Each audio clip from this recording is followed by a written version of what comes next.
Hello, my name is Samantha Quiroga from Chihuahua High School, presenting this POI for the 2021 Washington State Individual Event Tournament.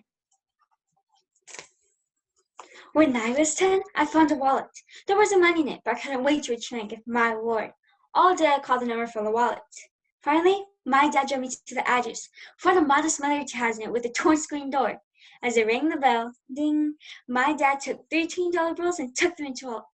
My reward was getting to see one of life's true heroes in action. Look around. Every day you see them, don't even realize it.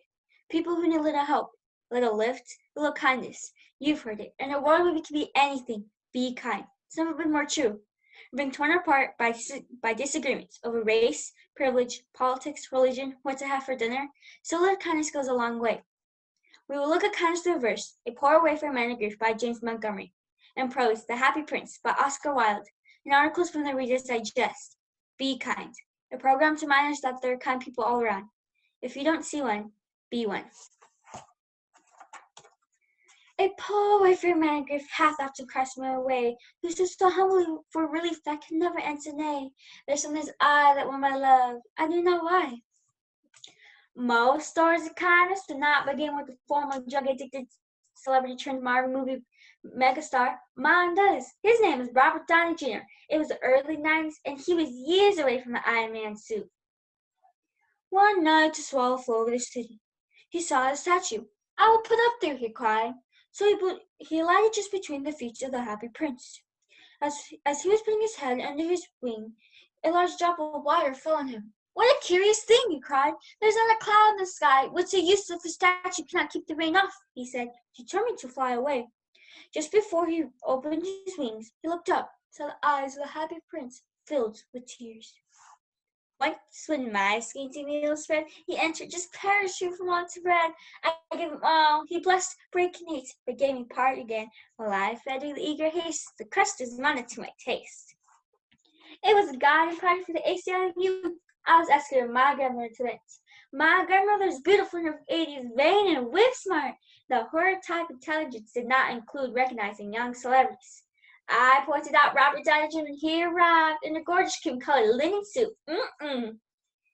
My grandmother shrugged. He wasn't carrying a Gargoyle pack. What does she care? Why are you weeping? Asked the swallow. When I was alive and had a human heart, my courtiers called me the happy prince. Now I am dead. They have set me up so high that I can see the ugliness and misery of my city. And though my heart is made of lead, I weep. Far away there is a poor house, a woman at a table. Her face is thin and worn, hands pricked by the needle, for she is embroidering passion flowers on a satin gown. Her little boy is ill, asking for oranges. His mother has nothing to give him but river water. Will you bring her the ruby out of my sword hilt? My feet are fastened to this pedestal. I waited for Egypt, said the swallow. Stay with me for one night, said the prince, and be my messenger. The boy is so thirsty. The happy prince looked so sad. The swallow was sorry. It is very cold here, he said, but I will stay for one night. I spied a waterfowl, burst clear from the rock.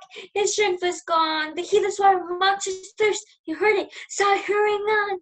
I ran and raised a suffer up, dust in the stream. He drained my cup. Returned it rainy year. I drank and never thirsted more. The honorary was Ron Cobbett, whose time had been on more left in a wheelchair. After, we stood to make our exit. As she rose, my grandmother tripped and fell smack into ramp that provided access to the stage. These rich ramp had sharp edges and slits to shoot right open. The blood was staggering. The swallow picked the ruby from the prince's sword and flew away with it over the town. He passed the palace. A beautiful girl came out with her lover. I hope my dress will be ready in time for the ball, she said. I heard a passion flash to be burned on it, but the seamstresses are so lazy. At last he came to the poor house. The boy was tossing fiercely in his bed, and the mother had fallen asleep. And he hoped and laid the ruby on the table. Then he flew gently round the bed, throwing the boy's forehead with his wings. How cool I feel, said the boy. I must be getting better. The swallow flew back to the happy prince. It is curious, he remarked, but I feel quite warm now, although so cold. That is because you have done a good action. 'Twas night, the floods are out. I heard his voice abroad, flew to bid him welcome to my roof. I warmed and clothed and cheered my guest, and laid him on my couch to rest. They made earth my bed, and seemed Eden's garden while I dreamed. I'd like to tell you I went into action quickly to control the situation. But I didn't. I sat down and put my head to my knees because I was going to faint. Luckily, somebody did take control. Robert Downey Jr.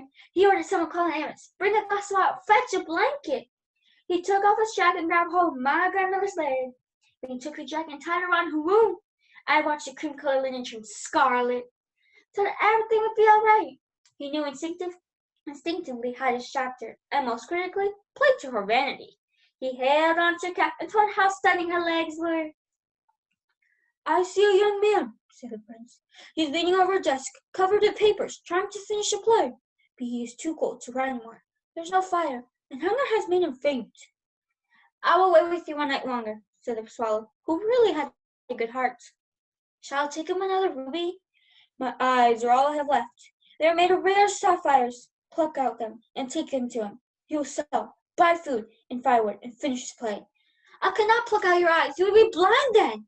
Do as I command. The swallow plucked out the prince's eye and flew away to the student's garret. It was easy to get in. There was a hole in the roof. The young man had his head in his hand, so he did not hear the bird. When he looked up, found the beautiful sapphire. I'm beginning to be appreciated, he cried. Now I can finish my play. He walked alongside the stranger, holding her hand, telling her she was breaking his heart by leaving the party so early, just as they were getting to know each other. He waved as they closed the ambulance doors. Don't forget to call me, Sylvia, he said. We'll do lunch. And then the swallow came back to the prince. You're blind now, so I'll stay with you. He sat on the prince's shoulders from stories we had seen in strange lands. Dear swallow, said the prince, you tell me marvelous things, but more marvelous than anything is suffering. Fly over my city and tell me what you see there. We all have things we wish we'd said, moments we like to revisit and reenact. Rarely do we get to make up for those. But I did. When Robert Downey Jr.'s prison in possession of heroin, cocaine, and unlimited play 357 Magnum handgun in his car, I thought of writing to remind him that day when he was as kind as strangers. But I didn't. The swallow flew over the city and saw the rich making merry in the beautiful houses while the beggars were sitting at the gates. Then he flew back and told the prince what he had seen. I am covered with gold. You must take it off, leaf by leaf, and give it to my poor.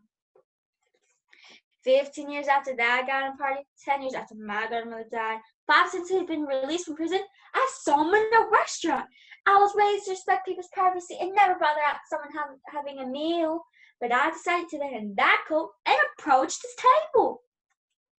Leaf after leaf of gold he brought to the poor, till the happy prince looked dull and gray. The children's faces grew rosier. They laughed and played games. The snow came. The swallow grew colder, but would not leave. At last he knew he was going to die. Goodbye, dear prince, he murmured. I'm glad you're going to Egypt. Why, you have stayed too long here. It is not Egypt, said the swallow.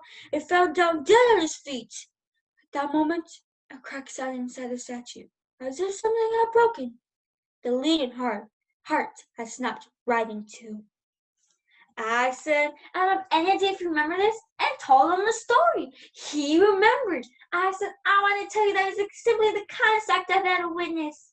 He stood up and took both of my hands in his and looked into my eyes and said, you have absolutely no idea how much I need to hear that. Stripped, beaten night's dead, I found him by the highway side. I rose his pulse, but broke his breath. He was healed. I had myself a wound concealed, but from that hour forgot the smart, and peace bound up my broken heart.